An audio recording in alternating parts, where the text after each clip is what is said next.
कुटनी विधानसभा seat को लेकर बड़ी खबर सामने आ रही है। आपको बता दें कि महागठबंधन के उम्मीदवार के नाम की अब तक ऐलान नहीं हुआ है। ऐसे में आरजेडी की यह सिटिंग सीट थी।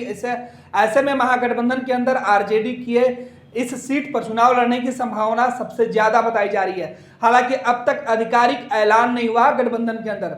ऐसे में जो कुटनी विधानसभा सीट है, यहाँ से पूर्व मंत्री मनोज कुशवाहा के चुनाव लड़ने की चर्चा 2 दिन पहले तक काफी जोर शोर से थे। ऐसे में मनोज कुशवाहा ने भी अपने फेसबुक पेज पर यह लिखा था कि वो 14 नवंबर को अपना नामांकन पत्र दाखिल कर सकते हैं। हालांकि इसके बाद वो फेसबुक पेज से जो उन्होंने अपडेट दिया था उसे डिलीट कर दिया था। इस अपडेट में उन्होंने इस बात की चर्चा नहीं की थी कि वो किस दल से अपना नामांकन पत्र दाखिल करेंगे।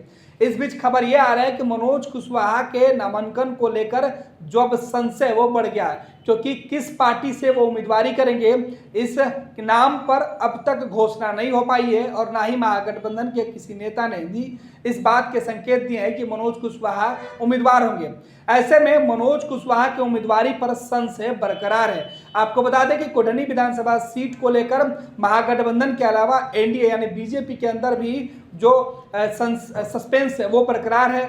और अब मनोज कुशवाहा की दावेदारी को लेकर यह चर्चा था इलाके में कि मनोज कुशवाहा को महागठबंधन से उम्मीदवार बनाया जा सकता है, खास तौर पर आरजेडी से, क्योंकि यह सीट आरजेडी की सिटिंग सीट थी। आरजेडी के विधायक की सदस्यता जाने के बाद से इस सीट पर उपचुनाव के तारीखों का ऐलान हुआ है, उपचुनाव हो रहा है। और ऐसे में तेजस्वी यादव और लालू यादव से अब तक कुटनी विधानसभा सीट पर चुनाव लड़ने वाले उम्मीदवार के नामों पर सहमति नहीं बन पाई है और ना ही किसी भी नाम की घोषणा हुई है। ऐसे में मनोज कुशवाहा और उनके समर्थकों के बीच इस बात के चर्चे थे कि मनोज कुशवाहा चुनाव लड़ सकते हैं। और इसी चर्चा पे मनोज कुशवाहा ने भी जो आधिकारिक जो उनका पेज है उससे उन्होंने लिख दिया था, लेकिन उसके बाद उस जो अकाउंट है उससे वो तमाम जो अपडेट है उसे डिलीट कर दिया गया। उसके बाद से यह संशय बढ़ गया कि क्या मनोज कुशवाहा की उम्मीदवारी पर एक बार फिर से खतरे की घंटी बज गई। क्या मनोज कुशवाहा के उम्मीदवारी पर संशय बरकरार है। हालांकि मनोज कुशवाहा ने क्या कुछ लिखा उसकी भी हम चर्चा कर लेते हैं।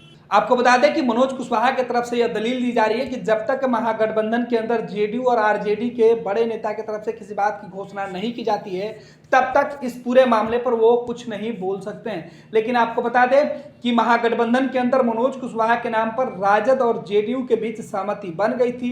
महागठबंधन में शामिल जो अन्य दल हैं उनके बीच भी सहमति बन गई थी। लेकिन इसके बाद मनोज कुशवाहा ने आखिर किस संशय पर अपने लिखे हुए पोस्ट को डिलीट किया, इस पर अब बिहार की सियासत में चर्चे तेज हो गए। क्या मनोज कुशवाहा के उम्मीदवारी पर क्या महागठबंधन के अंदर सहमति नहीं बन पाई है या अब तक महागठबंधन की तरफ से आधिकारिक ऐलान नहीं हुआ है? यही वजह है कि मनोज कुशवाहा ने अब अपने पेज से जो नामांकन करने की तिथि थी उसे हटा लिया है। फिलहाल कुटनी विधानसभा सीट से आरजेडी जेडीयू महागठबंधन से कौन उम्मीदवार होगा, इस पर सबकी निगाहें टिकी हुई है।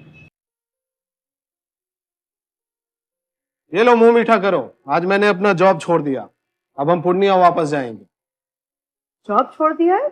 मतलब ये घर कैसे चलेगा? हम करेंगे क्या और माँ बाबूजी क्या बोलेंगे? इसलिए मैं एक और मिठाई का डब्बा लाया। अपने बिजनेस के लिए लोन अप्रूव हो गया। अरे लोन अप्रूव हो गया वो तो ठीक है, लेकिन पूर्णिया में हम रहेंगे कहाँ? अपना घर भी तो नहीं है वहाँ। इसलिए तो एक और मिठाई का डब्बा अलग से लाया हूँ। हमने पूर्णिया में घर ले लिया है, पूर्णिया के ई होम्स पैनोरमा में। पूर्णिया में पैनोरमा ग्रुप लेकर आए हैं ई होम्स पैनोरमा। बड़ा घर, आलीशान जिंदगी और अत्याधुनिक सुविधाओं के संग। अरे अरे, अब क्यों मुंह मीठा करवा रही हो? क्योंकि हम घर वापसी जो कर रहे हैं। घर वापसी की खुशी पूर्णिया में ई होम्स पैनोरमा के संग। ई Homes Panorama, luxurious lifestyle redefined.